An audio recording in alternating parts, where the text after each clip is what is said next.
welcome back to my channel again. Ayan langga, tuturuan ko po kayo kasi marami po mga nagsasabi na gusto nilang maglagay din ng night boot sa kanilang live stream.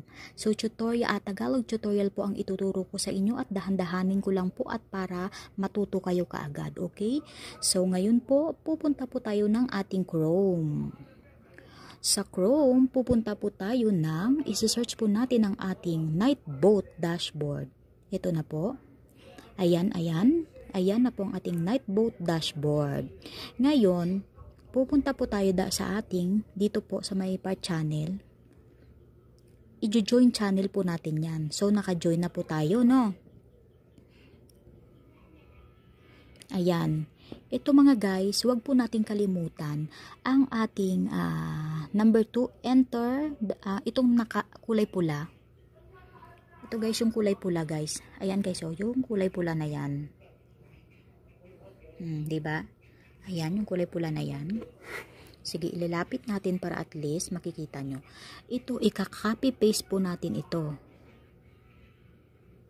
Mamaya pa to siya langga ha, pero ika-copy paste po natin. So, i-close muna natin ito mga langga.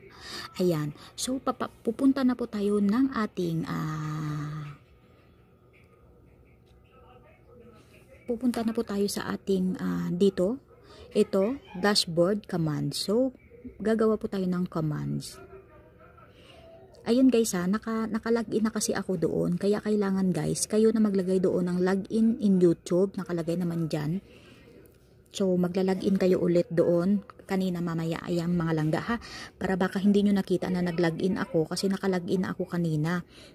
Meron na kasi akong mga Nightboat mga langga. So, kayo na lang mag-login. Meron nakalagay doon langga, login in YouTube. Si YouTube kayo mag-login siyempre kasi doon nyo ilalagay si Nightboat. Ngayon, pupunta na tayo sa command.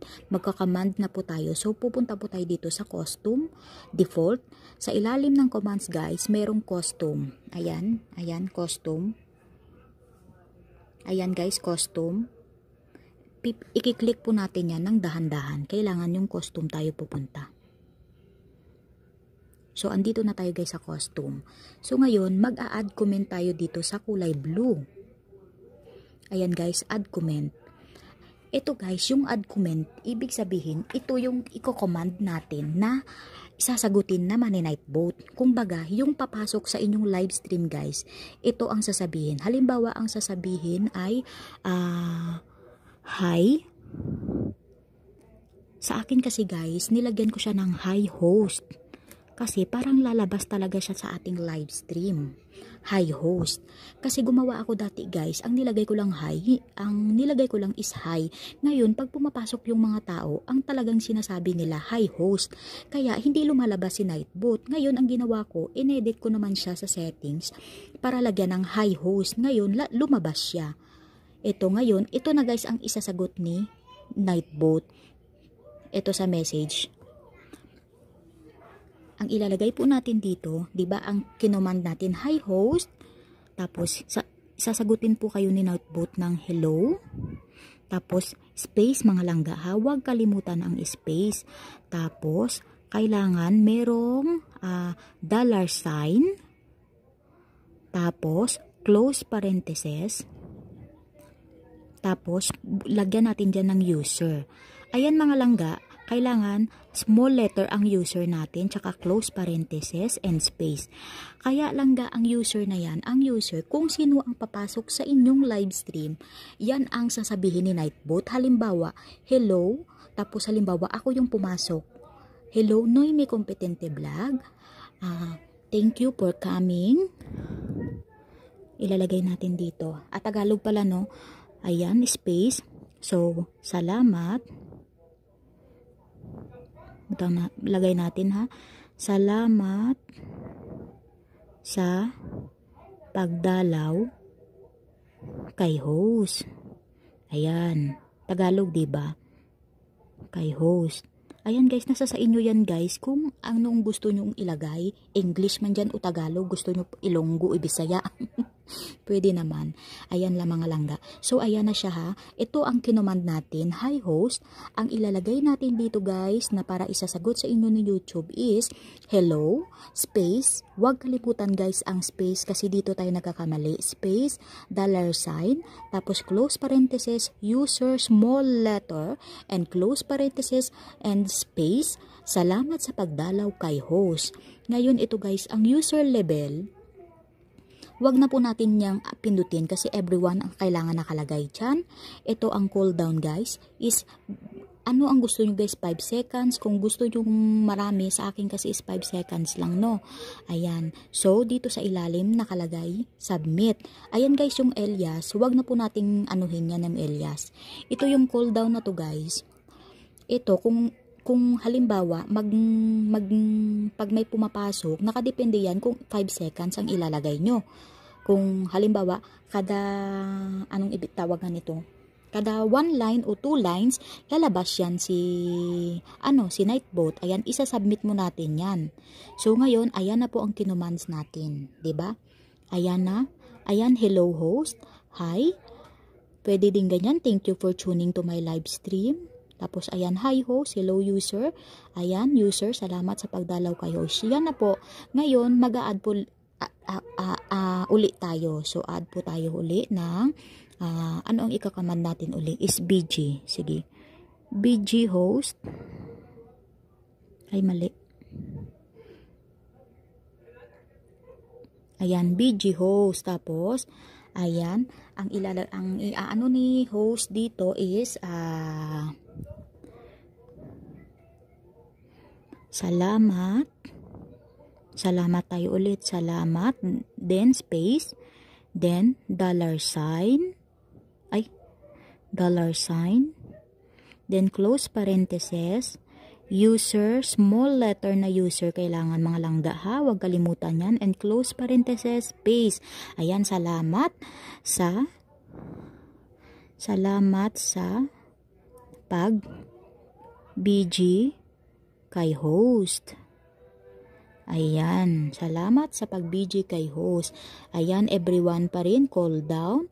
Ilyas, wag na po nating anuhin yan. Then, 5 seconds lang ilalagay natin. At isa-submit na naman po ulit natin. Ayan, nandun na po siya sa ating kinomand. So, isang commands na lang po ang gagawin natin. Basta pag gusto nyong gumawa ng command, dito ha, sa plus add command. Ayan, gagawa po tayo ulit ng, ano naman ilalagay natin. Sige, lagay natin hi. Hi host.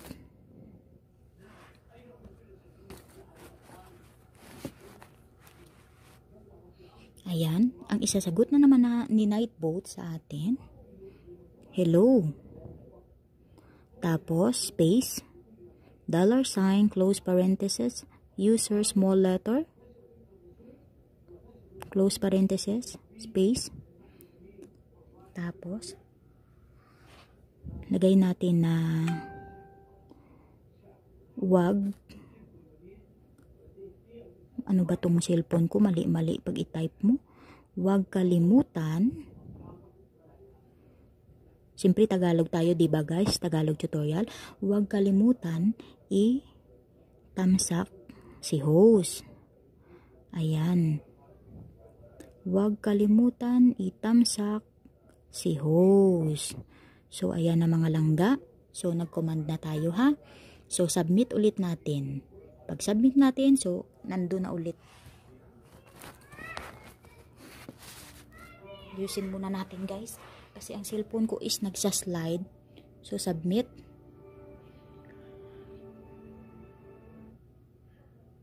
Mahina ang aking net mga langga. That's why hindi siya mag-submit. So, ayan na. Nakasubmit na siya guys, no? So, ayan na. So, i-close na natin to ngayon guys. So, ngayon, pupunta tayo dito sa my timers. Ayan. Ayan guys, ang timers na po yan, ikaw na po ang bahala kung dito ka mag-a-add ng timers mo. Ito, yung name na to sa itaas is social links lang yan. Huwag na po nating galawin yan. Ayan po ang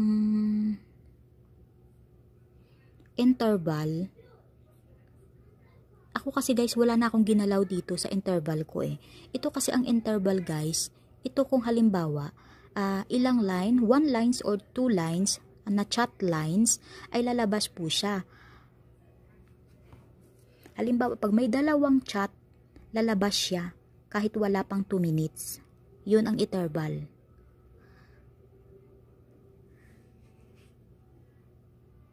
Ayan, kayo na po guys ang bahala kung dadagdagan nyo. Kung gusto mo. Kung gusto nyo. Okay? Kasi ako guys, wala na akong may nilagay dyan guys eh. Halimbawa, ito sa chat lines. Lagay natin, halimbawa, 3 lines, no? Halimbawa yan mga langga, ang 3 lines na yan, halimbawa, pag may 3 nag-comment, lalabas na yan si Nightbot. Ganun siya. Interval naman, ito, kahit na 5 minutes lang ang ilalagay mo dito. 5 minutes, ayan. Ngayon guys, so tapos na tayo dyan. Pupunta na tayo ng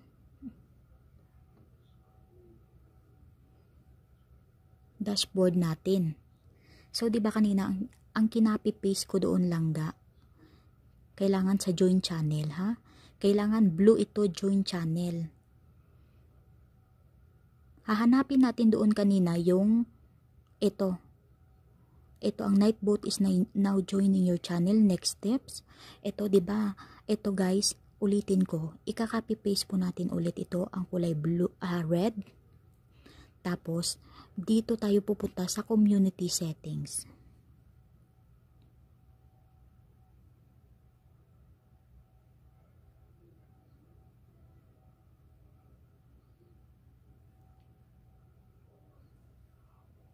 Ayan guys, 'di ba kanina guys, kinapi natin doon yung kulay pula na link. Ngayon, kung pupunta tayo sa community settings, kaso ako guys, nag-shortcut ako kasi hindi ako maka-open doon sa community settings. Ang ginawa ko, talagang nahirapan ako nung anuhin ko si Nightbot. Ngayon, pupunta tayo dito ng youtube.com at siguraduhin po natin dito sa tatlong tuldok na po dito sa taas, i-desktop site po natin. Ayan, naka-check yung desktop site. So, pupunta na po tayo dito sa ating profile at pupunta tayo sa YouTube Studio. So, alam po natin agad yan kasi dito naman tayo dumadaan pag tinitingnan natin ang ating WHD po ba guys, dyan sa $sign. So dito sa baba, dahil sa left side ninyo guys, sa baba, ayan may settings, sa taas, i-click po natin yan at makikita po natin ang settings. Ayan, nandyan general channel, upload defaults, permission, community. Ayan guys, ito ang i-click natin si community. Tapos guys, kanina, ang kinapi-paste po natin doon kanina, na kulay pula, ika-copy-paste natin dito sa add moderator. Ayan na. So, i-click natin at lalabas na yan si Nightbot. Ayan, ilalagay natin dyan si Nightbot. Ayan guys, ang mga moderator ko. So, ayan na po si Nightbot. Isa na po siyang moderator dyan. Tapos, i-save lang po natin yan. Ayan, nakasave na po yan. So, yun mga langga. At pag mag-livestream kayo, itry nyo at talagang lalabas si Nightbot. Ayan mga langga, sana nagustuhan nyo po ang aking video ngayon kung paano ilagay si Nightbot sa ating livestream. Ayan, maraming salamat mga palangga. Sana sana matutunan nyo agad itong tutorial na ginawa ko kasi Tagalog ito, very easy lang itong mga langga. Ayan, sa mga hindi pa po nakapag-subscribe, please subscribe my YouTube channel, Noemi Competente Vlog. Ayan, thank you so much guys. Bye!